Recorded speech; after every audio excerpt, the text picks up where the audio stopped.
trouver des solutions durables pour mettre fin aux inondations récurrentes dans notre quartier Kawsara, afin d'encourager le retour des habitants ayant été contraints de quitter leur maison. Deuxièmement, obtenir le soutien de l'État pour la réalisation du bassin de rotation prévu dont le financement sur le site concernant a été mis en place. Troisièmement, faire déplacer les 2 carrières installées sur l'emplacement destiné au bassin de rotation afin de libérer le ponceau qui permet l'évacuation des eaux de pluie. À chaque fois, nous avons adressé une lettre à monsieur le sous-préfet de la commune de Malika, plus ses amplifications comme monsieur le maire de la commune de Malika, plus monsieur le commissaire de la commune de Malika. Nous les avons adressé des lettres pour la lutte contre les inondations dans notre quartier Kawsara. Mais jusqu'à présent, nous n'avons pas satisfaction. Notre bassin, c'est le bassin 38. Nous avions au début, on a construit 3 bassins au niveau de Malika. Seul Kawsara n'a pas de bassin. Nous réclamons ce bassin-là parce qu'on nous a dit que déjà les financements ont sorti, mais jusqu'à présent, nous n'avons pas ce bassin. Oui, c'était sous le régime de M. Macky Sall, l'ancien président de la République du Sénégal.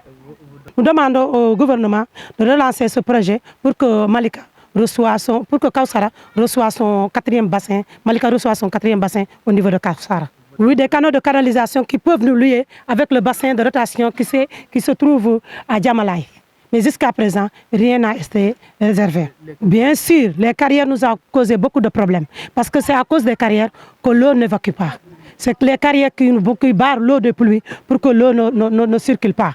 Au niveau des maisons, des concessions, vraiment, à chaque fois, nous avions des problèmes au niveau de nos concessions. Nous souhaitons que la voix des Malikois, surtout le quartier de Kawsara, soit étendue au niveau du gouvernement, surtout au niveau du ministre de l'Assainissement.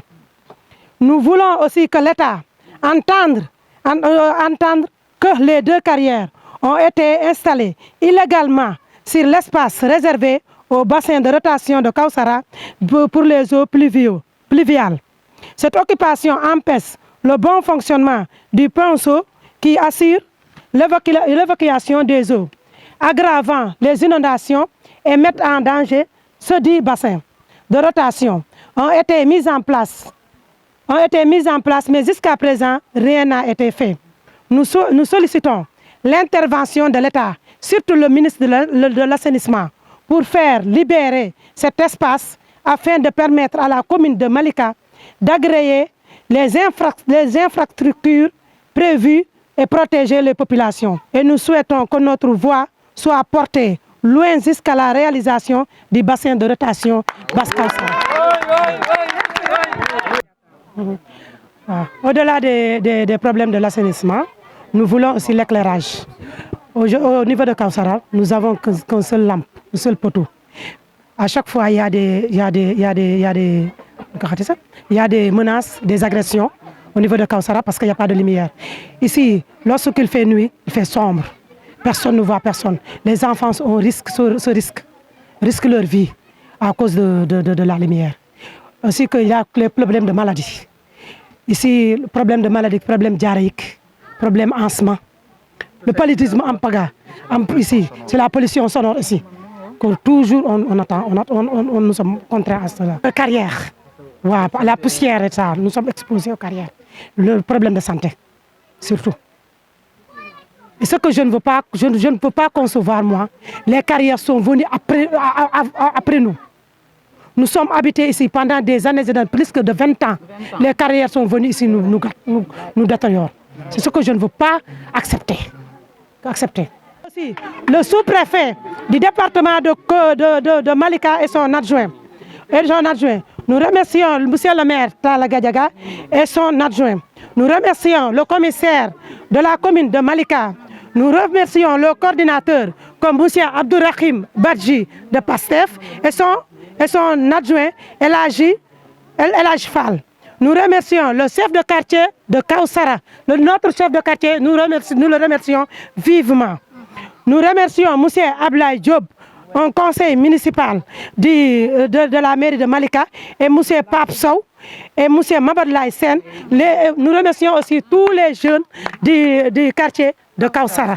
Merci beaucoup. Jugar metti na trop sax trop ndaxte jeunes yi fii sonn nañ maire yi sonn nañ xale yi sonn nañ ñun mën nañ ndaxte ndox mu taxaw ndox mi mënatul a dem dara mënatul a dem à cause de carrière bi ndaxte ñun mënuñu sonn jamonoy Macky Sall sonn ba jamono yu Diomaye ñëw ñu continuer di sonn fii nit ñi dañoo sonn nañ trop ndox mi demul carrière baa ngi nii kër yi am na sax ay kër yoo xam ne ay maison abandonnée la te loolu lii carrière bi dañ koo defoon dañ koo programmé bu yàgg ndaxte bii moo nekk 38e bassin du moins carrière numéro 38 moo nekk nii mais waaw dañoo programmé woon fii bassin mais ci travaux tali bi ba ñuy liggéey tali bi les chinois yi defoon fii seen dépôt léegi ba fi dépôt yi jógee carrière bi ñëw profité ñëw léegi nag ba ñu ñëwee noonu jëkkoon nañoo bëgg a yëngal sax mais suñu paay ñoo ne bu leen yëngal mais ba ñu demee wax nañu raison bassin bi daal lañ bëgg mu taxaw bassin bi nag li ko téye mooy carrière bi sonal nañu trop waa dëkk bi kenn du nelaw chaque instant bu ñu ñëwee agression sàcc yeeg koñ bi kenn amul jàmm xale yi kenn wéerul ñëpp sonn nañ dañu mais carrière bi tax na doomu aadama yi xale yi ñëpp a asma ndax chaque instant poussière bi kenn du nelaw kër yi da ngay tëdd ba guddi dégg camion yi di tuur ndox mi du dem ndox bi du dem taw démb baa ngi nii da ngeen a ñëw fekk mu fer mais taw démb baa ngi nii ñi moo ko arrêté dañoo sonn te avant tali bi di ñëw amoon na benn genre petit pont boo xam ne ndox mi da doon traversé di dem ci carrière bële mais ba lii ñëwee ba léegi ndox mi dematul waaw dañoo sonn nag. waaw comme que fi ni nii dañoo waxoon na bassin bi taxaw kii nañ ko ba pare programmé nañ ko te dañoo wax ne ba xaalis bi génn nañ lépp taxaw na te dañoo wax ne bii moo nekk 38e bassin bii nag dango ci des ci Malika bassin bii kese Malika bassin yi ñu fi programme ñëpp taxaw na ba mu des bu Malika bii léegi waaw ba mu des bu Kawsara bii ñi nekk Malika ñëpp ñu ngi am jàmm mais ñun dongo amul jàmm kenn amul jàmm fii ñu nekk bu nawet bi di ñëw ñun ñëpp dañu tiit kenn du am jàmm ndax lu ñu téye carrière bi la en même temps bassin bi moom it bu ñëwoon dinañu arrangé lu mat 10 maisons fi mu ne nii dañoo génn ci koñ bi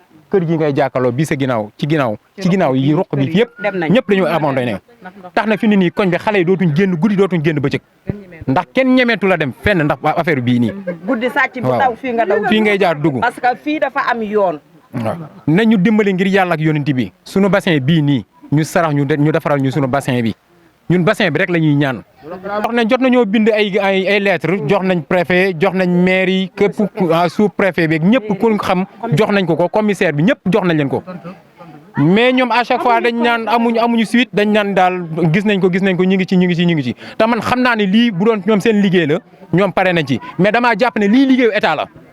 lii du liggéeyu maire du liggéeyu police du liggéeyu préfet lii liggéeyu état la état bi nañu dimbali ñu ñëw dimbali ñu liggéey ci suñu koñ bii waaw ndaxte duñ sonn ba ñoom ñu jox gagné suñu confiance ba ñu defal leen li ñu bëgg ba pare ñun li ñu bëgg duñ ko def li ñu koy adressé mooy mu ñëw dimbali ñu ci loolu donc lañ koy wax mu ñëw jàppale ñu suñu ci fii nañu ñëw dimbali suñu koñ bii loolu donc dimbali waa Kawsara sonn nañ de góor boo xoolee fii maire yeeg xale yi nga xam ne sonn nañ yow mi dox ci terrain bi yow mi nga xam ne dugg nga ci terrain bi xool terrain bi xam nga ne waa Kawsara sonn nañ waaw nit ñi sonn nañ nañu dimbali ngir yàlla ñu waaw nañu dimbali ñu ñëw defaral ñu suñu bassin bii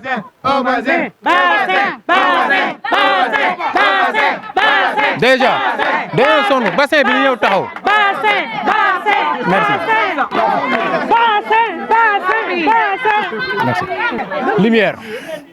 lumière suñ ko amaatee dinañu arrangé trop ndax fi ni nii boo xoolee boo jëlee nii ba fii amul lampe xoola amul lumière suñ ko amaatee dinañu gën a dimbali sécurité encore du plus bu gën a yokk dinañu dimbali dafa ñu tali yoo xamante ni ne pavage buñ ko mënee am dinañu dimbali mais nag li ñu gën a sonal actuellement mooy sunu carrière bii sunu bassin bii moom fi ni nii mooy sunu problème ndaxte fi ni nii fu nawet bi di jib si ñun ñii ñëpp kenn dootul nelaw kenn du am jàmm nous sommes tous en menace te damaa foog ne intérêt personnel warut a gën intérêt population waaw kii nii kese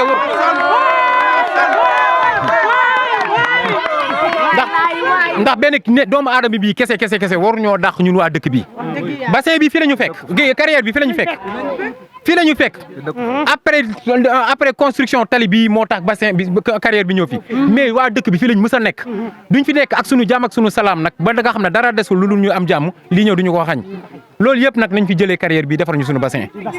dañoo jaboot fajar la ñuy xëy dem liggéey bàyyi fi sunu njaboot soo demee sa xel du dal yow miy xëy di dem sa xel du dal man 4 heures lay jaar fi mais lu ne lay jànkonteel fi démb lañ ma mujjee ni ma sa gàjje yi nga àndal muy xaj yi ma àndal di xëy te ña nga yenu moteur xamoo fu ñu jëlee moteur xam nga loolu amul sécurité nga war a xuus fii ba tali ba ci biir ndox mi ngay jaar lu ñu fàq ci tali bi fee carrière bi la ñuy bëtt daw dugg fii sa xel du dal booy dem soo njaboot gi nga bàyyi sa xel du del sonn nañ lépp nag carrière bi moo ñu ko teg lépp carrière bii la te daf ñoo fekk ñu nekk suñu jàmm fii am suuf ba nga xam ne yow boo solee talon sax da nga koy simmi mais bi carrière bii ñëwee ndox mi dematul ci lañ ñàkk lépp suñu kër yaa ngi ne boo duggee suñu peinture mënuñoo peinture mënuñoo fomp ba mu set suñu xale yi asma nañu soj mi boo fompee boo dikkee minute boo ñëwee boo defee ni nga gis poussière bi nañ ñu dimbali ci carrière bi amaluñu benn njëriñ amaluñu benn njëriñ fayaluñu suñu doom yi école dimbali wuñ jëluñu suñuy jeunes ñu liggéey fa kenn def fa dara lu dul indi ñu problème ñu ngi yuuxu nag fu suñu baat yi yam